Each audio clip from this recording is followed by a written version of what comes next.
Alam mo yung tipong soulmates kayo pero the world said, hindi pwede! So ganito ang kwento ni na Juan de Salcedo at ng prinsesang si Dayang-Dayang Candarapa. So ang pag-iibigan ng isang Espanyol na mandirigma at isang Pilipinong prinsesa sa panahon ng digmaan. But first, welcome muna sa ating love story in the Philippine History You Should Know Part 1. So to tell you the story, si Juan de Salcedo ay isang Espanyol na konkistador. Siya ang apo ng konkistador ng Maynila na si Miguel Lopez de Legazpi, ang unang gobernador general ng Pilipinas under ng Spain. Juan Salcedo came to the Philippine island when he was just 18 years old. Puno ng pangarap, ambisyon, pero unlike other conquistadores, iba siya.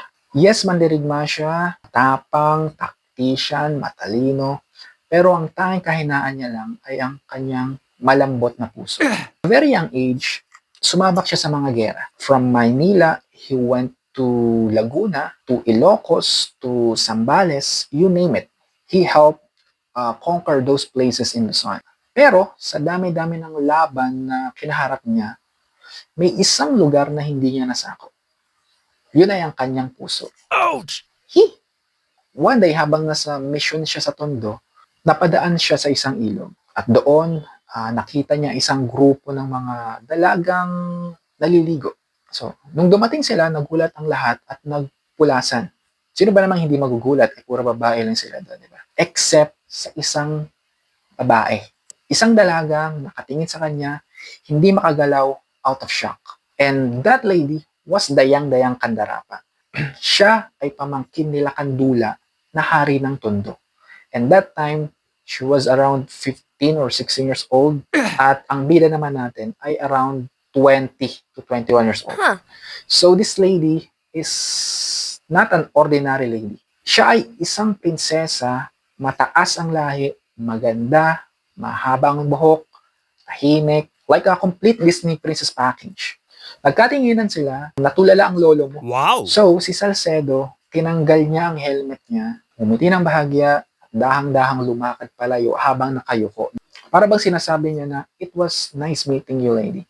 Pero, hindi na maalis ang mukha ni Candarapa sa isipan ng ating bida. O parang drama ang atake.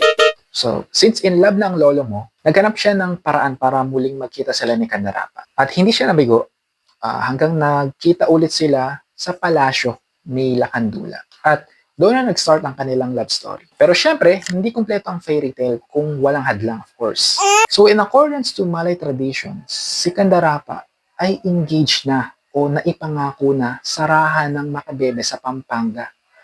Although itong raha na ito ay marami ng asawa, they need to stick to their traditions para sa connection ng dalawang kingdom. Nung nalaman naman ni Legazpi na lolo ni Salcedo ang relasyon ng dalawang ito, of course, tutol din siya. Dahil may ibang plano itong si Lolo Miguel para sa kanyang apo. Sabi niya kay Salcedo, you have a mission. You can't waste time with a native girl. Pero matigas itong si Juan. Sabi niya, I will wait. I will remain loyal.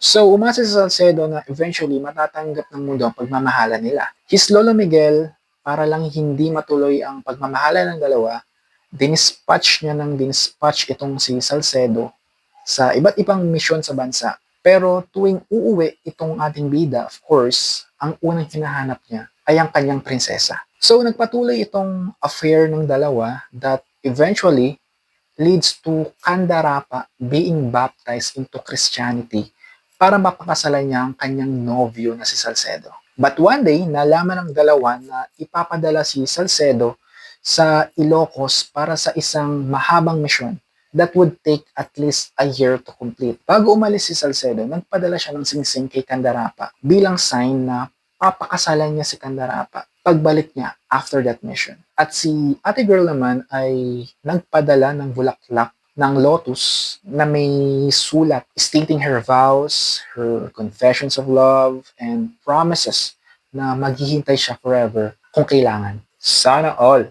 At ang sulat na yun ni Candarapa ay laging dala ni Salcedo kahit saan. Laging nakaipit sa ilalim ng damit niya. So umalis si Salcedo sa Maynila dalang mga pangako ng isang kandarapa. While Salcedo is on his mission, lagi siya nagpapadala ng sulat kay kandarapa. However, sinusunog lang ito ng kanyang lolo, kaya walang natatanggap na sulat itong si ate girl. Gayunpaman, they remain faithful to each other despite of lakandula constantly asking kandarapa. Kalimutan niya na si Juan at pakasalan na lang ang hari ng Makabebe. But not until may kumalat na chismis. Kinasal daw di umano itong si Juan sa anak ng isang raha sa Hilaga. So kumalat ang balita hanggang sa makarating kay Kandarapa. And Kandarapa, wala siyang ginawa. Tahimik lang siyang umiyak mag-isa, hindi siya nagalit, hindi siya nagreklamo, not even a single word came out of her mouth. She just wondered bakit nagawa yun ni Juan sa kanya. So, Kandarapa fell ill because of a broken heart after marinig yung balita na yan. And of course, hindi kinaya ni Kandarapa ang lungkot. That after 3 months, namatay siya with the ring on her hand na binigay ni Salcedo. Nakakalungkot, no? But after a while, si Salcedo ay tapos na sa kanyang misyon. And Salcedo was planning to go back to Manila para sana pakasalan si Kandarapa. And yes, ang chismis na kinasal si Salcedo ay gawa-gawa na. Fake news. Imagine the feeling na mamatayan ka dahil sa fake news. So anyway, when Salcedo reached Manila, masakit na balita agad yung bumungad sa kanya. So one guy reported to him and said, Kandarapa had long been in the grave. And his lolo died because of heart failure. So imagine the pain of knowing that you lost both of your beloved and loved ones at once.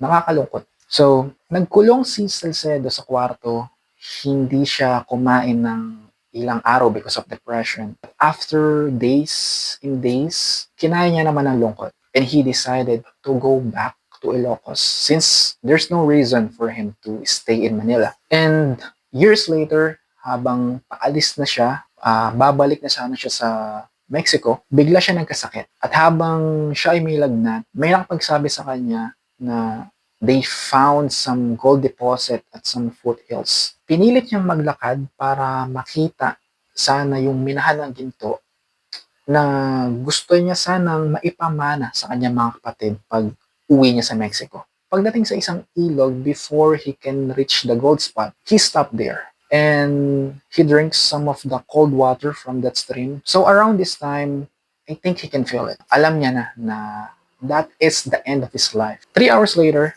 he found dead. Sa kamay niya, or hawak-hawak niya, ang tuyong bulaklak na may sulat ni Kandarapa.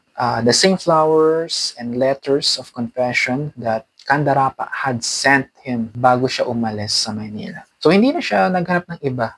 He died with his promise. Yan ang loyal. Hindi sila kinasal, hindi sila nabigyan ng pagkakataon. But the love remains. Till their last breath, mahal pa rin nilang isa't isa. So, napaka-majestic ng story ng dalawang to, parang pang K-drama. So anyway, yan nagtatapos ang ating love story in the Philippine history. For more story like this, you can like my page, follow me on YouTube as well.